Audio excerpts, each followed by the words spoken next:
ओम श्री गणेशाय नमः। ओम नमः शिवाय। ओम नमो नारायणाय। ओम सह शनिश्चराय नमः।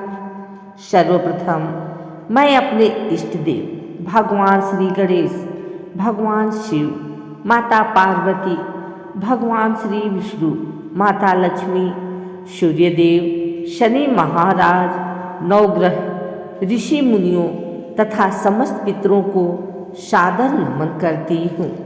हे प्रभु, मुझ अज्ञानी से यदि इस कथा के वाचन में कोई त्रुटि, शब्द दोष या भाव दोष हो जाए तो कृपया क्षमा करना और इस पावन कथा का पूर्ण फल सभी श्रोताओं को प्रदान करना।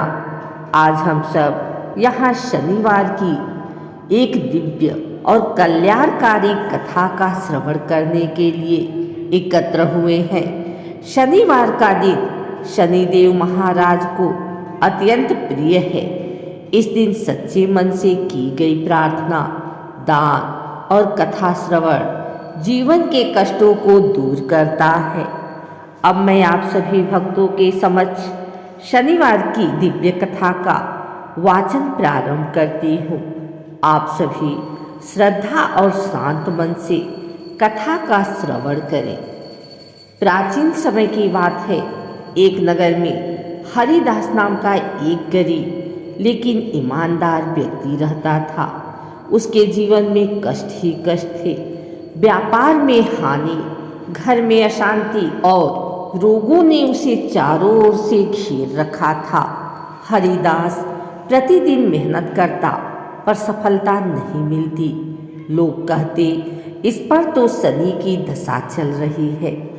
एक शनिवार को हरिदास अत्यंत दुखी होकर नगर के बाहर स्थित एक पुराने मंदिर पहुंचा।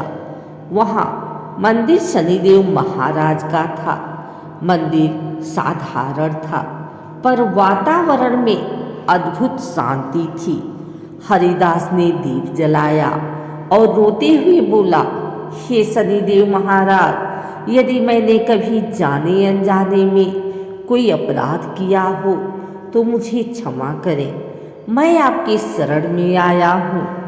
उसी रात हरिदास को स्वप्न में एक वृद्ध दिखाई दिए। उन्होंने कहा, वत्स, क्या तू धैर्य रख सकता है? क्या तू सत्य के मार्ग से नहीं डिगेगा? हरिदास ने हाथ जोड़कर कहा, प्रभु, चाहे जितनी परीक्षा ले लीजिए, मैं सत्य नहीं छोड़ूंगा। अगले दिन से हरिदास की कठिनाइयाँ और बढ़ गई। उसे व्यापार में और नुकसान हुआ। मित्रों ने साथ छोड़ दिया पर उसने किसी का बुरा नहीं किया। हर शनिवार वह स्नान करके शनिदेव के मंदिर जाता, तिल का तेल चढ़ाता और गरीबों को दान देता। कुछ समय बाद एक चमत्कार हुआ। जिस व्यक्ति ने हरिदास को धोखा दिया था वह अपनी गलती स्वीकार करने आया और उसका सारा धन लौटा दिया। नगर के लोग आश्चर्य करने लगे। हरिदास की प्रतिष्ठा बढ़ने लगी। उसका व्यापार फिर से चल पड़ा। फिर एक रात शनिदेव स्वयं स्वप्न में आए और बोले, वत्स हरिदास, तूने मेरे नाम से नहीं बल्कि अपने कर्म और धैर्य से मुझे प्रसन्न किया है।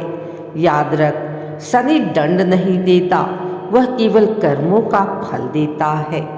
शनिदेव ने कहा, जो व्यक्ति शनिवार को सच्चाई से जीवन जीता है, गरीब और दुखियों की सहायता करता है, अहंकार और छल से दूर रहता है, उस पर मेरी कृपा अवश्य होती है। यह कहकर शनिदेव अंतर ध्यान हो गए। इस कथा के श्रवण मात्र से शनि दोष की शांति होती है, जीवन की बाधाएं दूर होती है, धैर्य, विवेक और आत्मबल बढ़ता है।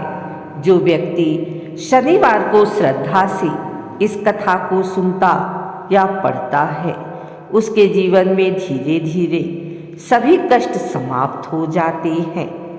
इस प्रकार शनिवार की यह दिव्य कथा पूर्ण हुई। हे शनिदेव महाराज, हम सब पर अपनी कृपा बनाए रखना, हमारे कर्मों को शुद्ध करना, हमें सत्य और धैर्य के मार्ग पर चलने की शक्ति देना। ओम शः शनिश्चराय नमः।